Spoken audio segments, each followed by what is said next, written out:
ये कहानी एक छोटे से गांव की है जहां एक बूढ़ा पोस्टमैन रहता था। उसका नाम रामू था। रामू कई सालों से इस गांव में चिट्ठियां पहुंचा रहा था। वह हर किसी का प्रिय था क्योंकि वह हर चिट्ठी के साथ प्यार और खुशी लेकर आता था। लेकिन उसके जीवन में एक ऐसा मोड़ आया जिसने उसकी जिंदगी को बदल कर रख दिया।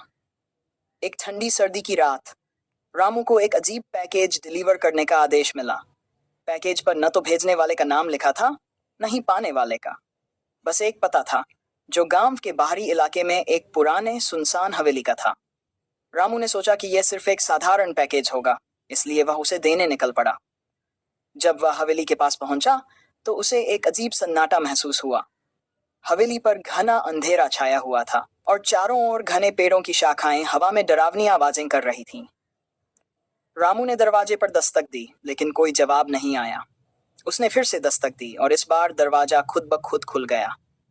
अंदर से एक ठंडी हवा का झोंका आया जिससे रामू के रोंगटे खड़े हो गए। हिम्मत जुटाकर वह अंदर चला गया। हवेली के अंदर का माहौल भयानक था। दीवारों पर अजीब से निशान थे और एक कमरे से धीमी सिसकती आवाजें आ रही थीं। वह डरते डरते उस कमरे की ओर बढ़ा। कमरे में पहुंचने पर उसने देखा कि एक महिला सफेद साड़ी में लिपटी पैकेज के इंतजार में बैठी थी। उसकी आंखें लाल थीं और चेहरा बेहद डरावना। रामू ने जैसे ही पैकेज उसके हाथ में दिया, उसने जोर से हंसना शुरू कर दिया। उसकी हंसी इतनी डरावनी थी कि रामू के पैर वहीं जड़ हो गए। महिला ने पैकेज खोला और उसमें एक पुरानी टूटी हुई घड़ी निकली।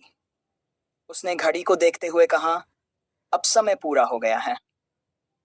यह कहते ही वह गायब हो गई। रामू के हाथ में सिर्फ वह पैकेज का खाली डिब्बा रह गया।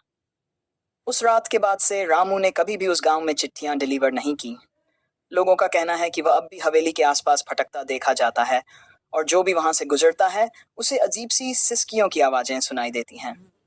हाँ, ये कहानी यहीं समाप्त होती है, लेकिन इसका रहस्य और डरावनी गूंज लोगों के दिलो दिमाग में हमेशा के लिए रह जाती है।